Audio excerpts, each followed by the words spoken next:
A MeToo Makeover for James Bond. Yeah, I'm dumb enough to touch on this one.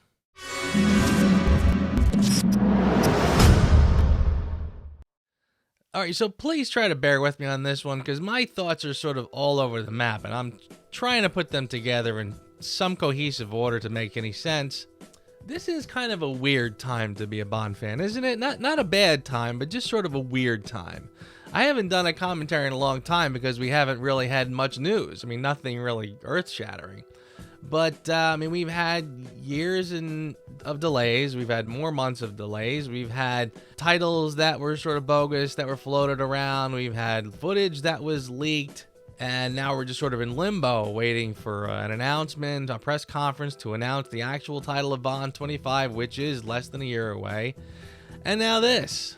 A MeToo makeover for James Bond. Fleabag star Phoebe Waller-Bridge is drafted in by producers to meet Daniel Craig and work on a new film script. The story goes on, and now James Bond is to be given a comprehensive makeover for the MeToo era by Fleabag, the Mail on Sunday can reveal. It continues on to say, while the work is still said to be in flux, feminist Ms. Waller-Bridge appears to have already made her mark on the story. Now, I wasn't sure if I was going to touch this story or not. First of all, I wanted to wait and see if it was legit and just not a rumor. But it appears to have grown some legs and gotten some traction. Not to mention, this was a big deal when Danny Boyle was part of the project. He was focused on doing a Me Too movement style script. And when Danny Boyle left, my thinking was that the filmmakers decided, maybe after seeing Mission Impossible Fallout, that they wanted something a little more action-oriented and not so much, sensitive Me Too sort of stuff. But then again, after I thought that, I realized, well, no one actually came out and said we didn't like the Me Too part of it. So I guess that never really went anywhere. Okay, so now that it's here, what does it mean for James Bond? Well, as opposed to just throwing out some random opinions, let's take a look and see what is the Me Too movement. The Me Too movement, with a large variety of local and international alternative names, is a movement against sexual harassment and sexual assault. The article goes on to explain how this began because of Harvey Weinstein and how he used his power to influence and sexually harass women in Hollywood. Congratulations, you 5 ladies no longer have to pretend to be attracted to Harvey Weinstein. But it's kind of grown beyond that, and a lot of women have latched onto this as being, a voice against sexual harassment and sexual assault. So it's kind of serious business. So, what does it have to do with James Bond? Now, James Bond has never been the bastion of good behavior. The character always inhabited the shady underworld of espionage. This man is a spy. He's an assassin. He was certainly never intended to be a Boy Scout. This is not Superman. This is not Captain America. And at the risk of being called toxic, I believe James Bond is an escape to a classic form of masculinity. James Bond is a snifter of whiskey. He's a box of really good cigars. James Bond is a poker game in a smoky room filled with men who don't have to watch their language because there's no ladies present.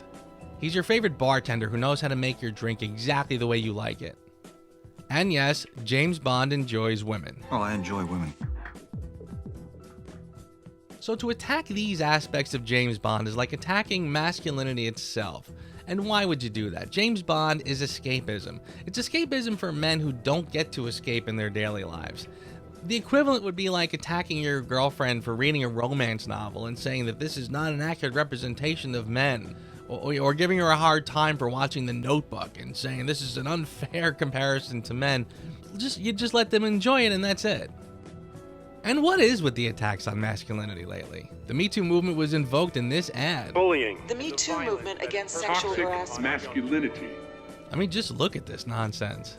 When it's not depicting men in a really unrealistic way, it's giving men a tap on the wrist for things that I don't even understand what the problem is. My point is, why go negative when you can celebrate the positive?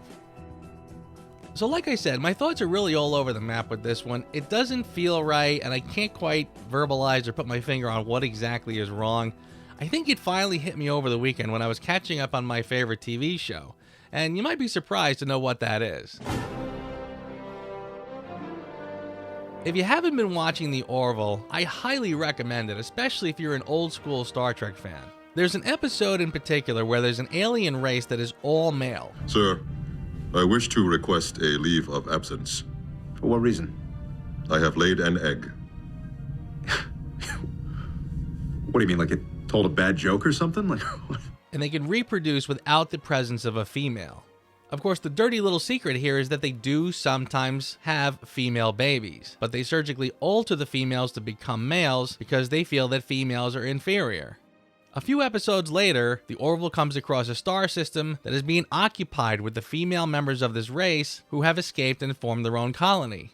When the captain is bringing the leader to Earth to address the delegation about their situation, when she asks about Earth and if women on Earth can write, of course he laughs and says of course, and he points her to the rich history of the accomplishments that women have made. Tumble out of bed and I stumble to the kitchen. And of course the funny part was when she discovered Dolly Parton's 9 to 5 and decided this is their new anthem for their new revolution. There is a visionary Earth poet who I have recently come to cherish. Oh boy. What? The point being is that the show wanted to do an episode about genuinely oppressed women, showing them rising up and overcoming those who have no interest in seeing them rise up, but they did it in a way that still celebrated the accomplishments that exist today. And that's sort of where it hit me. When you're going to mention Me Too and James Bond in the same sentence, as opposed to doing something negative and showing James Bond getting tapped on the wrist for what is perceived to be bad behavior by some, why not celebrate the rich history of strong, powerful, capable women in the Bond films? Growing up with James Bond meant that you were growing up watching amazing, beautiful, but strong, intelligent women. We've always admired the Bond woman. We've always admired the Bond girl for what she is, how strong she can be, how capable she is, and how sometimes James Bond cannot get himself out of a fix without one, and how James Bond often relies on the Bond girl to help him out of a bad situation. This is what inspired us growing up. This is how we knew to choose strong, capable women in our own lives. To suggest that James Bond needs a course correction now undermines this rich history. A history of, again, not only beautiful, but strong, intelligent, capable, and sometimes fierce women. So what do you think? Do you admire strong, capable women in films? Do you value and respect the women in your life? Our mothers, our daughters, our sisters and friends, co-workers, our girlfriends and wives. And do you think that the James Bond franchise has a rich history of strong, smart, capable women that deserve our admiration? Me too. Working 9 to 5. What a way to make a living. Barely getting by. It's all taking and no giving. They just use your mind and they never give you credit. It's enough to drive you crazy and you let it. 9 to 5 for certain.